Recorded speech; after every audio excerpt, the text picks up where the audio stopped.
Diddy claimed that somebody held a knife to his throat. He woke up and this guy basically had him and he had the knife, and Diddy was at this person's mercy. Now, it's unclear what exactly happened from there. Was there a guard that came in? Did Diddy somehow fight this person off? Well, it seems unlikely that happened. Or did the person just leave?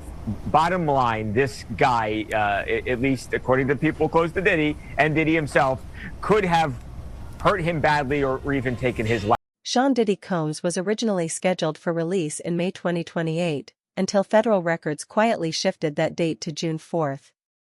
And according to people familiar with the situation, the change wasn't caused by paperwork delays or routine processing. The Federal Bureau of Prisons updated his profile after what they described as multiple rule violations, including a flagged three-way phone call that raised internal concern. The incident reportedly took place in early November, and while Diddy's team publicly described it as a standard legal conversation, internal summaries suggest the call may not have been recognized as privileged in the system. Officials said additional voices were present who weren't authorized to join, which led to disciplinary review. In the federal system, even minor infractions can add weeks to a sentence, and this appears to be one of those cases. Behind the scenes, however, sources familiar with day-to-day operations at FCI Fort Dix offer a more complicated picture. They claim the November call wasn't the only issue noted since his arrival. That was one floor above mine, so in terms of like the setting, it's a fairly decent chance that the room I'm describing is similar to where Diddy is. Yeah.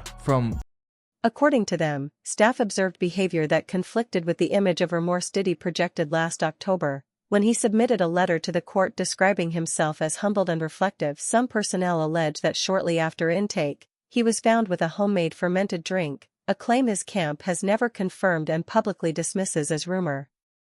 Supervisors reportedly discussed moving him into stricter housing but ultimately chose to keep him in his assigned unit. From that point forward, conflicting narratives emerged. Diddy's representatives insist he has been focusing on self-improvement, working in the chapel library, staying cooperative, and following program requirements. But others familiar with internal logs speak of a pattern of smaller infractions accumulating over time, including concerns about unauthorized communication attempts. None of these claims have been proven public.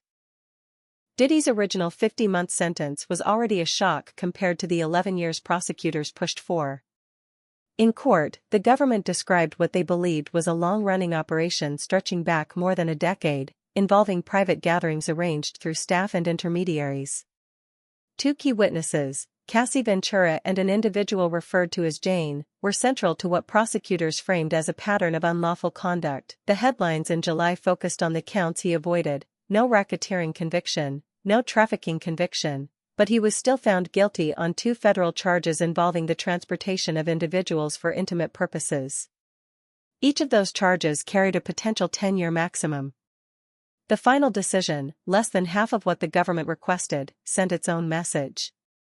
But the judge made one thing clear: release dates can always be revisited if an inmate violates federal rules, and as of November, that's exactly what has happened. Now we're seeing how these reported prison missteps connect back. Did a whole lot to a whole lot of people, and now he's paying for it. So all these cats, I guess y'all get y'all visitation rights. Some of y'all can get y'all conjugal visits right with him. To the larger legal storm still surrounding him. Diddy is not stepping into freedom anytime soon. He still faces more than 100 civil lawsuits, many spearheaded by attorney Tony Buzbee and other high-profile lawyers. Every one of those cases is watching his behavior closely. Any incident from inside Fort Dix, even a minor one, instantly becomes another talking point in upcoming hearings. Look at the pattern. Look at the conduct. Look at the consistency. That's why every rule violation sends shockwaves outside the prison walls. This isn't just about compliance, it's about control of the narrative.